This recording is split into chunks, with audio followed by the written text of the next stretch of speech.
Alors, technologie de l'information, de la communication et développement en Afrique entre utopie et espoir. Donc, en fait, ce texte, enfin, cette communication aura à peu près 3 temps. J'essaierai de revenir, mais très rapidement, vu le temps qui nous est imparti, sur les théories, certaines approches théoriques, donc sur les médias, les technologies et leur rapport, leur contribution au développement. Revenir sur 2 grands événements quand même qui ont rassemblé un certain nombre de chercheurs et même de personnes de la communication sur ces questions-là, justement, hein, la question de la commission McBride et, la commission, et le SMC, qui sont des événements, il me semble, importants, notamment pour les technologies, le SMC, le sommet mondial sur la société de l'information. Ensuite, je reviendrai sur un cas pratique donc d'appropriation des technologies et j'évoquerai notamment la question des détournements d'usage qu'on observe, donc qui posent aussi des problèmes de développement, donc contrairement donc à l'apologie donc des technologies comme vecteur de développement, le cas inverse aussi se produit, et notamment je viendrai sur des cas pratiques d'études réalisées en Côte d'Ivoire, notamment d'études qui ont été d'ailleurs publiées, donc je ne reviendrai pas en détail, mais des études que j'ai réalisées notamment sur la question de la cybercriminalité, et au niveau des jeunes, et aussi une étude réalisée par un collègue, Kitia Touré, cinéaste africain connu, mais aussi enseignant à l'Université Cocody, sur la piraterie numérique. Et ensuite, je terminerai donc par une critique. Hein. La troisième phase de mon esprit sera donc une critique un peu du discours technocentriste d'un certain nombre d'organisations, et notamment de l'UIT, hein, qui a été l'organisation choisie un peu bizarrement pour organiser le sommet mondial de la société de l'information. Donc, sur le discours technocentriste, notamment sur les technologies et le développement en Afrique. Voilà. Dans l'introduction, voilà, on vous dira que la question du développement est au centre, hein, de tous les débats en Afrique, hein, depuis l'indépendance des années 60.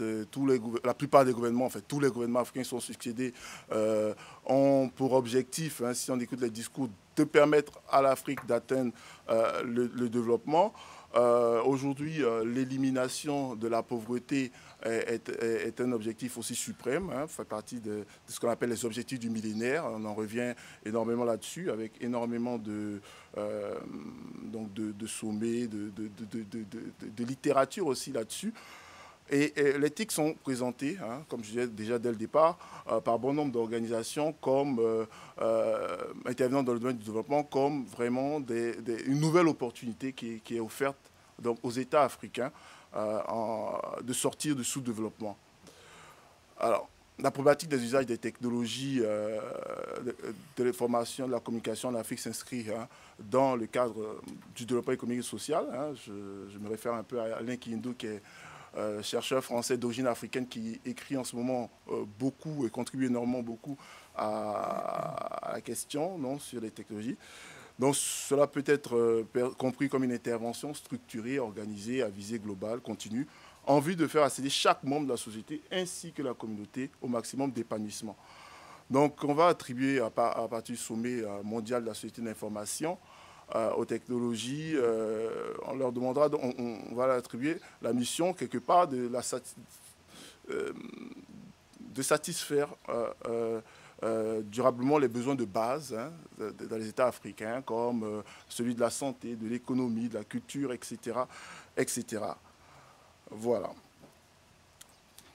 Donc, rapidement, hein, je n'insisterai pas sur ces approches que vous connaissez tous, mais en fait, la question, la théorisation, hein, autour de la question de la communication et du développement n'est pas nouvelle, et ainsi on a pu avoir plusieurs approches. Hein. J'en ai cité quelques-unes. Hein, on se souvient des théories de la modernisation avec le Trident, Schramm, Roger, Lerner, ou encore les théories de la dépendance qui étaient un peu la réplique, des approches plus structuralistes, ou encore des thèses panafricaines. Je dirais simplement sur les théories de la dépendance qu'on pourrait leur reprocher une sorte de relation verticale dans laquelle la science et la technologie sont plus perçues comme une invention exclusive de l'Occident.